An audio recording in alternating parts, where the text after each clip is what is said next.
Welcome everybody to Cybertech Global Tel Aviv. We are live from the live studio with three incredible CEOs who are redefining the world of cybersecurity as we speak. We are found here with Lior, Yaari. We are here with Yoni, Shohet, and with Liat, Hayun. Oh wow, I got that all right, and I just memorized it right now, so amazing. And I'm really excited to have you from Eureka, Valence, and Grip Security. And we're gonna go into all of what you guys do and what you guys are doing really in this exciting time for cybersecurity, for cyber defense, and understand what you guys are doing here at Cybertech this year. So let's start with ladies first, as always. And Liat, please tell us a little bit about yourself and also what you're doing at Eureka. Of course.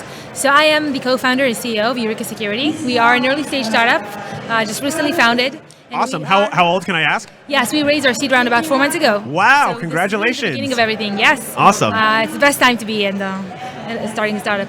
And we are addressing a problem that many organizations have around identifying and protecting their data in the cloud. Okay, very cool, very cool. It seems very topical these days especially. Okay.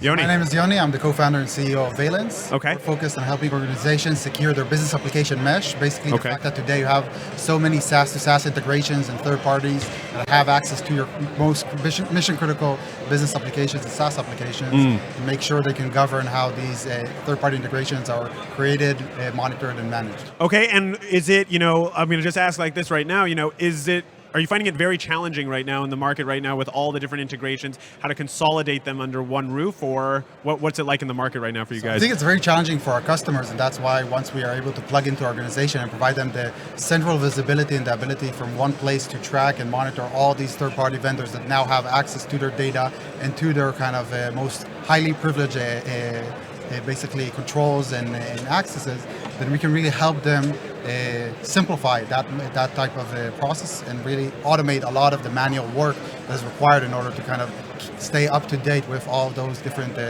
business applications and integrations. Very, very cool. We'll get back to you in a second. Lior from Grip Security, let's get a grip on you guys. So what's going on in Grip Security's world? Good, so my name is Lior, I'm the CEO at Grip Security.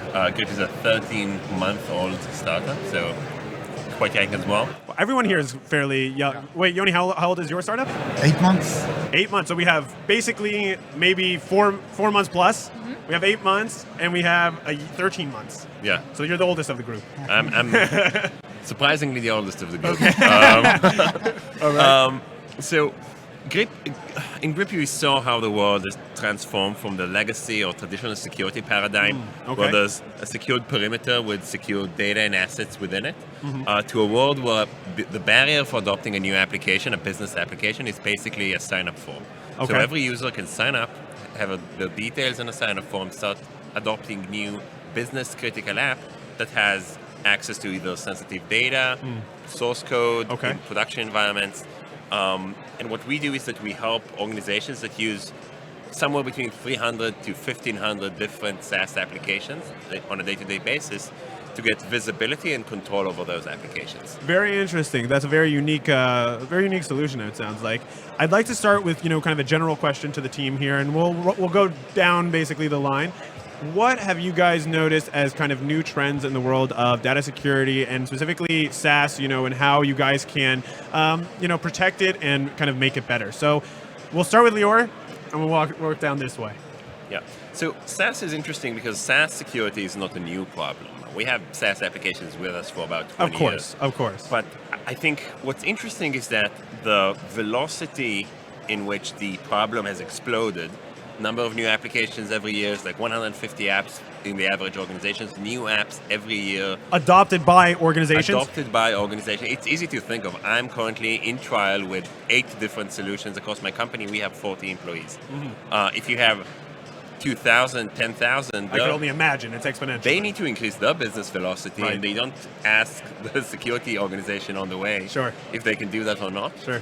And SaaS... I think the biggest trend is that it becomes a pillar of security. And this is why we see a ton of different SaaS security startups, because it's easy to ask, like, well, there's a lot of SaaS security startups. Why are you unique? It's like asking, there's a lot of new network security startups. Why are you unique? It's such a big space today that is going to theoretically replace network security in 10 years. Interesting. Now, Yoni, I send the same question to you. What are you guys noticing? And maybe also from your perspective at Valence, what are you guys noticing as these kind of changing elements of the SaaS world and data security world? Yeah, sure. So I think that we're seeing kind of the decentralization of IT. In the past, IT was a central organization that could control and manage and govern a lot of processes and decisions in their company.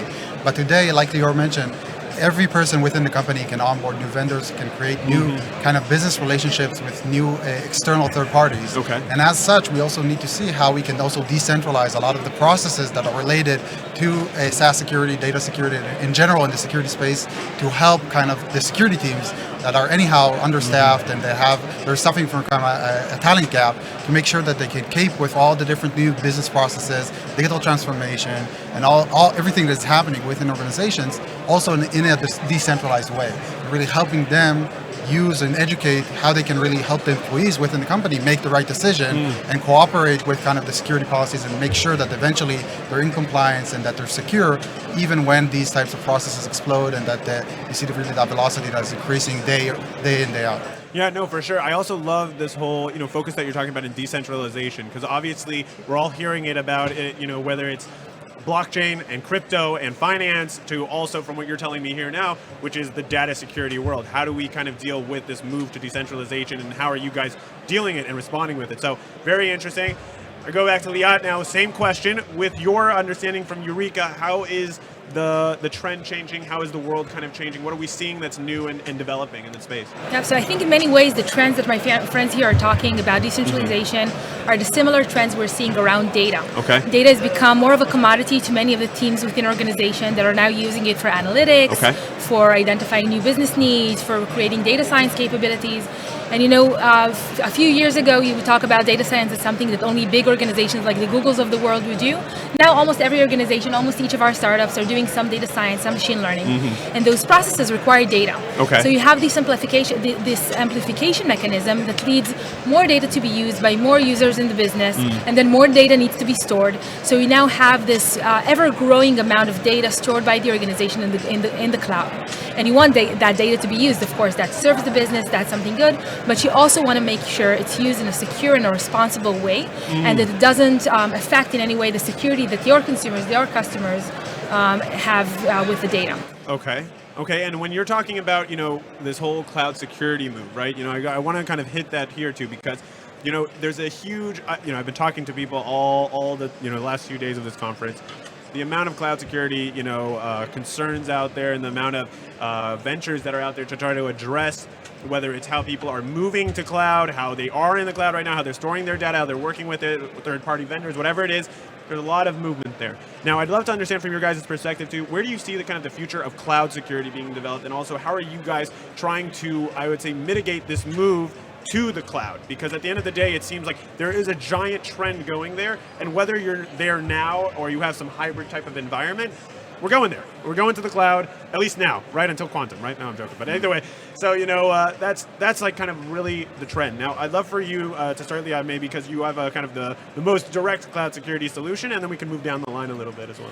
Yeah, so I think like many new technologies being introduced, what you want to make sure is that you have the right guardrails around using it, right? That's like the car being introduced. You still want to have a horn and you want to have the brakes. So we are in charge of creating the brakes and the horn around these new technologies being used, and to make sure, again, they are used in a responsible way. Okay.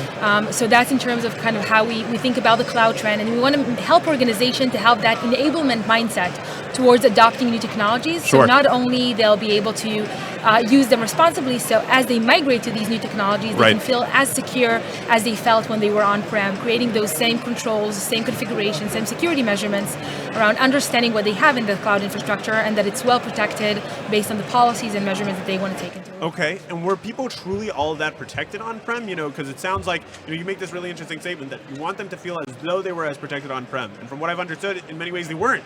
They weren't. You had the crown jewels, it's there. Sure, you had floor -1 where all the servers are. Okay, great, that's good. But at the end of the day, aren't we trying to kind of better the security? Don't we want a different environment in that sense? So in many cases, moving to the cloud does better the security. For example, it's much more difficult to use not updated, old versions of databases if you're in the cloud and you're using managed environments. So it already does a lot to improve your data posture, your security posture as it comes to data.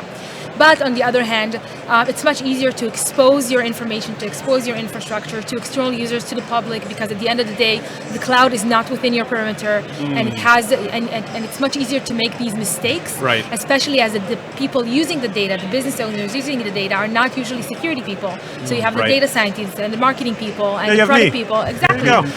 And they are the ones that are suddenly in charge of making sure the data is stored not just on their laptop, which is protected by the security organization, but then on an AWS machine that can be exposed publicly. No, for sure. And it's interesting, too, how you kind of bring up this whole idea of the digital ease, right? We have it very easy now to move to the cloud, to use the cloud, and it actually makes us much more exposed. So I take the question to you, Yoni, as well. You know, this whole cloud advancement, where does Valence fall into this map? Where are you guys trying to do to help the organizations that you work with adapt to this new reality? Yeah, sure. So I think that eventually it's not about solving a problem, it's about managing the risks that are associated with a lot of business processes that exist within organizations. Right. So it's a matter of identifying what are the risky activities that exist for the specific organization. And each organization has its own set of issues and problems according to the business activities. And making sure that you have the right, like Liat mentioned, proper guardrails and policies in place to ensure that you're able to get a sense of where are your most, I would say, biggest risks that you need to address, and that you need to make sure that you mitigate these specific risks, but to make sure that you have the proper sense of control and vetting process, and making sure that you have the ability to ensure organizational-wide that you have an understanding of how these processes kind of occur. And for us specifically, it's mostly about automation, because today a lot of organizations are trying to take manual business processes that used to require someone going from one application to a different application to a third or fourth type of a desktop or workstation, and now they want to automate it within the cloud, use kind of no-code, low-code automation platforms, and have if this then that type of workflows automated completely. And as such, they want to have all these different applications connected, so they can just have this type of machine-to-machine, robotic, automatic type of access. And as such, they have to also make sure that they have the proper governance for these citizen developers within the company, because they're no longer only within the dev environment. It's not that you can just talk to the VP R&D. Suddenly, you really need to talk to the marketing, HR, finance, IT. You have to talk to everyone together. It's one whole ecosystem. Everyone is creating more and more connectivity, more and more dependence, and more potential risks for the organization, assuming that you don't have the proper security policies that are fit for this kind of innovative and fast-forward approach that most organizations are trying to adopt. So how do you guys at Valence specifically then balance between the automation aspect and the security aspect of what you're doing? Because at the end of the day, you know, it sounds like it's a really hard balance at the end of the day, right? You know, how do I give Jordan, who is not, you know, a coder, who is not Mr. Security, but still needs access to the data, still needs access to what's going on within the organization? And how do you give that to me in an automated process in a way that I can, you know, digest it while still making sure that I'm not, you know, being hacked, I'm not having any type of cybersecurity threat, you know, put onto me? Right. So I think that for a security person, it's very difficult to be with you in the room with every single decision you're going to make. Sure. And they need to make sure that they have the proper alerting systems that allow them to notify them. For example, somebody's now taking PII from one critical system and shifting it to a different system that wasn't vetted and wasn't approved to perform the type of actions they're about to perform. And try to be as close to the event of that occurring, because you don't want to block it per se, because most of these activities are okay. You'll eventually say, okay, I'm fine with that. This is a risk I'm willing to accept. But you want to be able to react fast to these events once they're not according to your company policy, and be able to educate and work with the business unit by providing them more self-serve capabilities within the cybersecurity world, and automating that interaction between the security team and the business unit. So that way you also reduce the load for the security team and allow them to focus on where it really matters and automate the rest. Interesting. That's actually a very interesting way. And in many ways, you're saying that by automating, you're making actually the organization more aware. Right. Very interesting. Now, I take it to you, Lior, same idea. With, you know, the world of cloud security growing on us, where do you guys fit in at group security? So I'll start by relating to what you said about automation. And I'd love for you guys to argue with each other. The opposite, by the way. We strongly agree about many of the problems in SaaS security, but when we look at cloud and SaaS, we think that SaaS is self-service. Right. And a self-service problem requires a self-governing solution. Okay. So, why do you say that in that sense? Because security teams today are overloaded with alerts and things they need to do. And as Yoni said, you cannot expect the security manager to be with you in the room when you decide on whether you want to sign up to an application, adopt an application, upload a file, connect an application. All of those decisions need to have a self-governing solution Right. that would give both visibility and automated or actionable insights to Automated actionable insights together, or just actionable insights in that sense? Well, both. Okay. It's always a question of scale Okay. and the risk appetite of the organization. But you have to make sure that when you show an alert to a security manager, they have a button they can click or an automation they can enable to mitigate the proposed risk. Okay. It doesn't mean they always have to decide to block it. There's a variety of options behind it. Right. But those teams grew up in a world where they were the blocker for every IT-related business decision. Okay. They were the ones to set up the servers. They Right. were the ones to configure them, configure the DNS records. They were the security guys. They were it, yeah. Manage the devices of their employees, and so on and so forth. And now they don't do any of those, but still need to perform in the same way that they used to, which is mitigating risk for the organization. Right. But the world has changed, and the way they do it is different. So they need to rely on systems that can scale with them and the amount of work that they have, or otherwise it'd just be overloaded with emails and alerts. Understood. No. I think what's amazing to see between the three of us is what you're actually, if you kind of remove the underlying infrastructure, Right. what you're basically hearing is the same problem. Cloud, whether if it's SaaS or the infrastructure itself, has enabled a lot of use cases and a lot of different users. And the security team is just feels they were taking out of the loop. Instead of being able to be there when you're asking them something, can you Okay. connect this for me, and then they can decide whether or not to allow it, to enable it, to move data from place to place, to connect two applications together, to use a new application. Sure. They are now left with the need to monitor all of that and to figure out what to do. And they don't have the capacity from what you're saying Exactly, right now. exactly. So it's both in terms of more of these actions are being done independently within the organization, storing new data and changing it, connecting applications, using new SaaS applications. They are done independently by the business user, by the teams, and security teams somehow need to find out what's happening Okay. and to know, if something goes wrong, they need to fix it.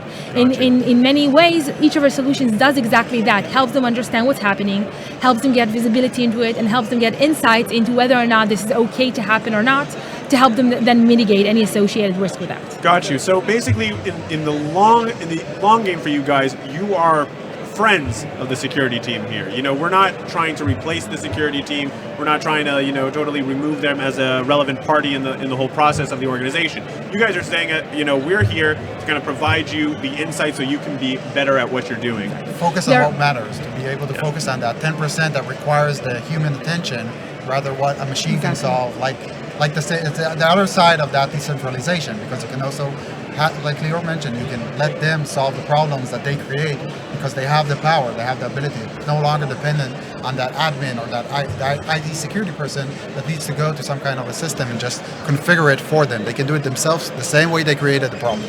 Interesting. So, at the same time, too, with this whole decentralized move, that's something that I also want to really talk about with you guys, because it is really this trend we're seeing. It's this buzzword that's being kind of brought up. What's decentralization? Can I decentralize, my transactions? Can I decentralize my data, storage, teams, whatever it is, right? Now, that does seem to provide a lot of, threats in the market. There's a lot of vulnerabilities there that are existing. Where do you guys come in and say, hey, decentralization is good, but you need X, like you need our solutions? Where do you guys come in? And I'll start with you, Yoni, because this is really your bread and butter. Yeah, so I think we come in order to help them really take the risks that they get today. A lot of dashboards that come to them and tell them you have these and that problems, right, and help them shift it back to that decentralized organization. And make sure that they can take alerts and action items that they want to remediate, or threats that they want to remediate, or vet, whatever they want from a business perspective, and shift it back to the end users to make sure that they are able to make the right decision and provide the feedback in an automated way that reduces the requirements of too many, I would say, context switches for that security team and have to go perform an action there, perform an action there. One moment to think about cloud, the other moment to think about their on-prem infrastructure, then think about SaaS infrastructure. So really, so they can focus on the ability to make the decisions and kind of define what is the normal, what is the good state, and make sure they only get alerts when something is kind of the deviations from that state that they defined as kind of the allowed or lawless state that they want to see within the organization. Lawless state, you meant? Kind of? Lawless. Oh, lawless. Yeah. Okay, I was going to say, I was like, lawless. Now we really went back. I was like, aren't you guys helping? So, no, totally understandable. And, I think, you make a really interesting point there in the sense, how do you help them become decentralized, right? And it sounds like you guys are really, you believe in that movement towards there. Also, same question to you, Lior, where are you guys headed in terms of the decentralization paradigm that's taking over? Yeah. So I think that decentralization paradigm comes as a business need, not a security need. Interesting. And okay. Business and security is always behind business velocity in terms of priority. They would always lose if they want to impede the business velocity. And I think between data, business mesh, and SaaS applications, the security team result of decentralization is that they have to keep track on the assets in a long Excel sheet that is usually not updated right away. And it's a mess. And it's a mess. Yeah. And it's missing so much data. So I'm working with someone right now, same thing, and it's marketing. So I can imagine where you guys are at. Exactly. And what we bring them is the ability to, instead of wasting their time on maintaining a manual list of everything they've had, of running those weekly, monthly, yearly, periodic reviews and everything, and then finding all of the problems in a single day, taking months to fix them, we give them the way to see the data, SaaS, business applications in a way that is auto-collected. So we take the decentralized pieces and unify them in a single location, and then help them do everything they need to do on top of that. And I think the world will go that way, because this is amazing. We all founded a startup in the last year, and every business application that you need is just up there in the cloud. No one in my team or my company needs to have any bureaucracy if they want to adopt a new solution, which is an outstanding thing. That's amazing. But I wake up each morning to alerts about new SaaS applications that my team is adopting. Sometimes it's concerning. This app has access to all of our emails. The other app, such as life, I suppose. Yeah, all of our marketing data was sent to a data analytics app. But realistically, and this is the problem you saw with all of the vendor approval processes in companies, well, it took procurement 3 to 6 months to buy a new solution, where it's easier for most teams to just bypass them and start using them anyway. And most of those processes end up with an approval. But they create this just... Is it like a feeling kind of, or is it like a feeling of security in that sense, or is it more of a feeling of insecurity, it sounds like? Because if there's just all the approvals, it reduces the liability on giving the approval. Okay. And it's not being done because people are afraid or unprofessional. It's being done because this is a business risk they need to really understand that they're taking.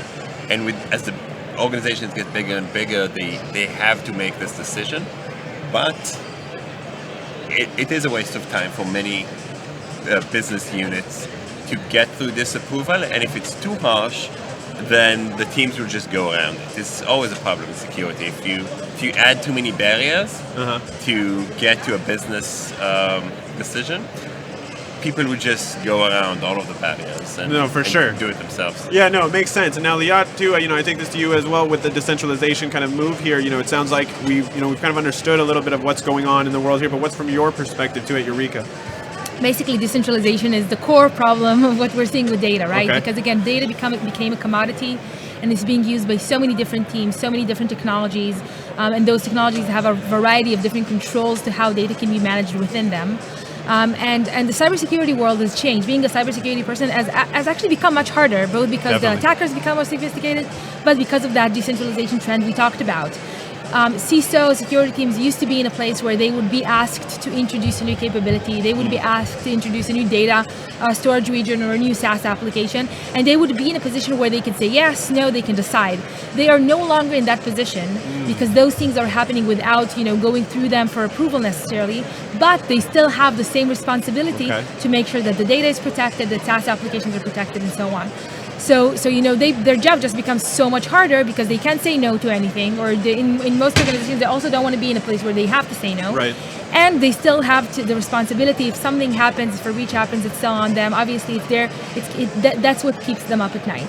For sure. And data in many organizations is the most sensitive asset to be protected. It's where their IP is. It's where their customer data is. It's where the crown jewels are, as they say, right? This is what gets them to the CNN headlines. This is what they want to avoid. So in many organizations, what we're seeing is that data was the kind of last thing that was migrated to the cloud. They were very concerned about it. Many organizations still don't migrate their most sensitive data. And as they do that, we can help them understand that they can still perform in that agile, very decentralized manner, but get that visibility, be notified when something bad happens, and don't have to kind of, I had a customer saying it's like chasing down jet planes. Okay, explain that a little bit. You're trying to run after something that moves so fast, you have no way to catch it. So that's kind of the sense that they had as a security team, trying to work with the business that runs so fast and has so many data and so many new technologies being adopted that they felt like they were trying to chase down jet planes. Interesting. So really this is what we want to help with. We'll provide them with the radar to identify all those jet planes in the air and help them make sure they operate in a secure way. Very cool. Now we're coming towards the end of this lovely panel, and I would love for each one of you to kind of give from your business perspective, what's the thing that you guys are looking forward to in this next, let's say, year? You guys have only been around for maybe a year at the best, right here. This is the one who's a year, 13 months. What are you guys looking forward to in your businesses? Very briefly, because we have to finish up soon, but I'll start with Liat and we'll go down the line. Look, for us, we're solving a significant problem for a large number of organizations. It's very broad. It's not specific to any vertical or any industry. And it's really exciting for us to be in a position where we are able to address it, that we have the approach, we have the solution that can help them do that can be that enabler in organizations to move fast without being concerned about security. Very so cool. We're really excited to bring that product into the market. Awesome. And Yoni? So I think I expect mostly two things. The first one is really working with the customers and with the market and making sure that we're able to actually solve and bring a lot of value to the early adopters and to the early believers and to all the different partners that we have today within the market. Perfect. Make sure that we work closely with them to make something that is actually valuable for years to come, and also to continue and extend kind of our family, the company itself, and bring on more and more talent and more good people to help us in that kind of effort and really join us in that. Awesome. And Lior? So I'm looking forward to the scale. So we doubled the company in the last 2 months. Awesome. And we'll double it again in the coming year. And we see how the tech, so first year you build a really good tech, and then it works really well. And now we're at the point we want to offer it to more and more customers and expand on our existing achievements. It's super exciting. Awesome, guys. Listen, I wish you guys all the best with it. Really, this was amazing. Very, very insightful. And as young entrepreneurs, and myself as a young entrepreneur, I wish you guys all the best. Really. Thank you. Go get it, guys. Thanks. Thanks, guys.